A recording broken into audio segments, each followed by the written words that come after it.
Power of the Word. By thy words thou shalt be justified, and by thy words thou shalt be condemned. A person knowing the power of the word becomes very careful of his conversation. He has only to watch the reaction of his words to know that they do not return void. Through his spoken word, man is continually making laws for himself. I knew a man who said, "I always miss a car. It invariably pulls out just as I arrive." His daughter said, "I always catch a car.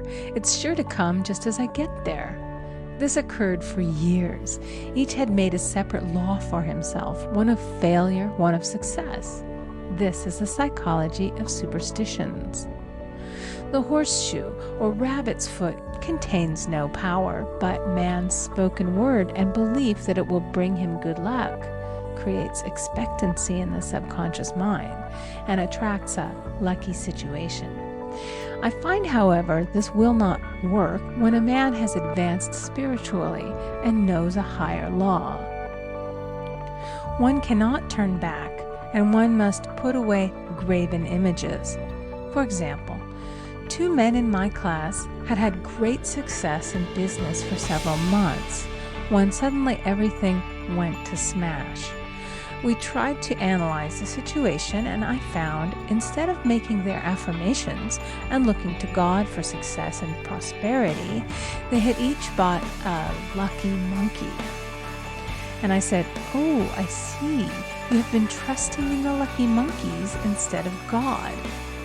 Put away the lucky monkeys and call on the law of forgiveness, for man has power to forgive or neutralize his mistakes." They decided to throw the lucky monkeys down a coal hole, and all went well again.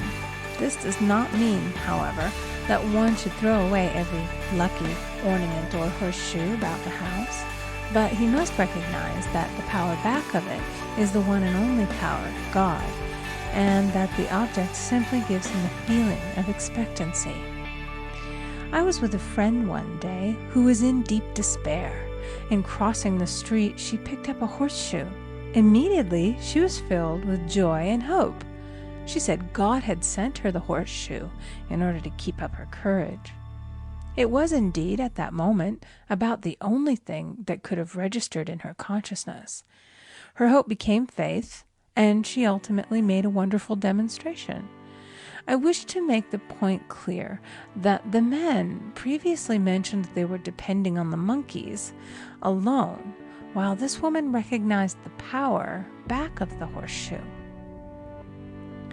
I know in my own case it took a long while to get out of a belief that a certain thing brought disappointment. If the thing happened, disappointment invariably followed. I found the only way I could make a change in the subconscious was by asserting, there are not 2 powers, there is only one power, God. Therefore, there are no disappointments, and this means a happy surprise. I noticed a change at once, and happy surprises commenced coming my way. I have a friend who said nothing could induce her to walk under a ladder. I said, "If you are afraid, you are giving into a belief in 2 powers, good and evil, instead of one. As God is absolute, there can be no opposing power unless man makes the false of evil for himself. To show you believe in only one power, God, and that there is no power or reality in evil, walk under the next ladder you see." Soon after, she went to her bank. She wished to open her box in the safety deposit vault, and there stood a ladder on her pathway. It was impossible to reach the box without passing under the ladder. She quailed with fear and turned back. She could not face the lion on her pathway. However, when she reached the street, my words rang in her ears, and she decided to turn and walk under it. It was a big moment in her life, for ladders had held her in bondage for years. She retraced her steps to the vault, and the ladder was no longer there. This so often happens. If one is willing to do a thing that he is afraid to do, he does not have to. It is the law of non-resistance, which is so little understood. Someone has said that courage contains genius and magic. Face a situation fearlessly, and there is no situation to face. It falls away of its own weight. The explanation is that fear attracted the ladder on the woman's pathway, and fearlessness removed it. Thus, the invisible forces are ever working for the man who is always pulling the strings himself, though he does not know it. Owing to the vibratory power of words, whatever man voices, he begins to attract. People who continually speak of disease invariably attract it. After man knows the truth, he cannot be too careful of his words.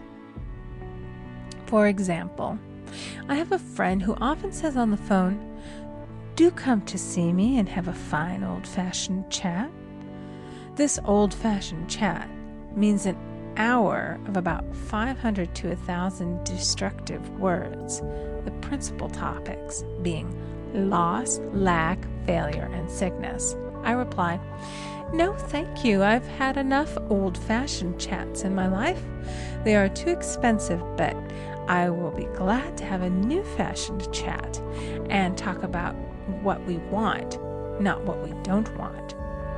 There is an old saying that man only dares to use his words for three purposes: to heal, bless, or prosper. What man says of others will be said of him, and what he wishes for another he is wishing for himself. Curses like chickens come home to roost. If a man wishes someone bad luck, he is sure to attract bad luck himself. If he wishes to aid someone to success, he is wishing and aiding himself to success. The body may be renewed and transformed through the spoken word and clear vision, and disease be completely wiped out of the consciousness. The metaphysician knows that all disease has a mental correspondence, and in order to heal the body, one must first heal the soul. The soul is the subconscious mind, and it must be saved from wrong thinking. In the 23rd Psalm we read, "He restoreth my soul." This means that the subconscious mind or soul must be restored with the right ideas, and the mystical marriage is the marriage of the soul and the spirit, or the subconscious and superconscious mind. They must be one. When the subconscious is flooded with the perfect ideas of the superconscious, God and man are one. I and the Father are one. That is, he is one with the realm of perfect ideas. He is the man made in God's likeness and image, imagination, and is given power and dominion over all created things, his mind, body, and affairs. It is safe to say that all sickness and unhappiness come from the violation of the law of love. A new commandment I give unto you, love one another. And in the game of life, love or goodwill takes every trick. For example, a woman I know had, for years, an appearance of a terrible skin disease. The doctors told her it was incurable, and she was in despair. She was on the stage, and she feared she would soon have to give up her profession, and she had no other means of support. She, however, procured a good engagement, and on the opening night made a great hit. She received flattering notices from the critics and was joyful and elated. The next day she received a notice of dismissal. A man in the cast had been jealous of her success and had caused her to be sent away. She felt hatred and resentment taking complete possession of her, and she cried out, "Oh God, don't let me hate that man." That night she worked for hours in the silence.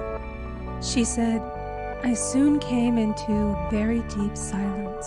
I seemed to be at peace with myself, with the man, and with the whole world.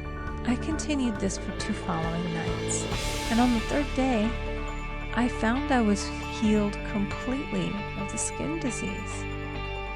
In asking for love or goodwill, she had fulfilled the law. Therefore, love is the fulfilling of the law.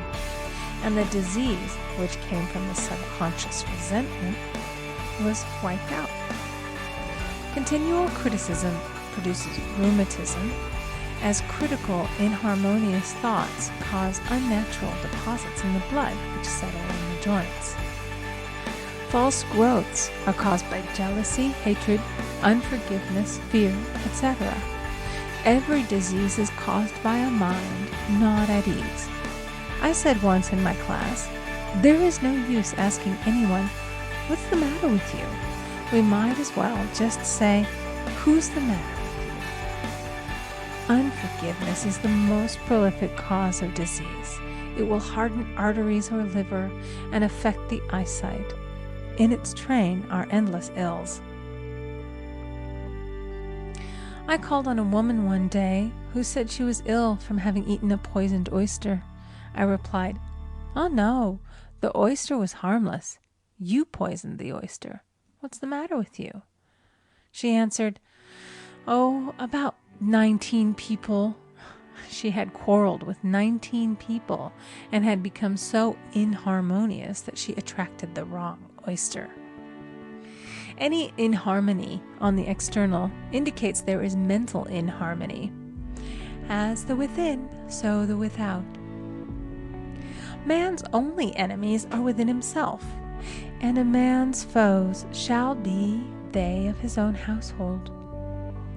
Personality is one of the last enemies to be overcome, as this planet is taking its initiation in love. It was Christ's message, peace on earth, goodwill toward man. The enlightened man, therefore, endeavors to perfect himself upon his neighbor. His work is within himself, to send out goodwill and blessings to every man, and the marvelous thing is that if one blesses a man, he has no power to harm him. For example, a man came to me asking him to treat for success in business. He was selling machinery, and a rival appeared on the scene with what he proclaimed was a better machine, and my friend feared defeat. I said, first of all, we must wipe out all fear, and know that God protects your interests, and that the divine idea must come out of the situation. That is, the right machine will be sold by the right man to the right man. And I added, don't hold one critical thought toward that man. Bless him all day and be willing not to sell your machine if it isn't the divine idea. So he went to the meeting, fearless and non-resistant, and blessing the other man. He said the outcome was very remarkable. The other man's machine refused to work, and he sold his without the slightest difficulty. But I say unto you, love your enemies, bless them that curse you, do good to them that hate you, and pray for them which spitefully use you and persecute you. Goodwill produces a great aura of protection about the one who sends it, and no weapon that is formed against him shall prosper. In other words, love and goodwill destroy the enemies within oneself. Therefore, one has no enemies on the external. There is peace on earth for him who sends goodwill to man. End of chapter 3. Recording by Amy Conger.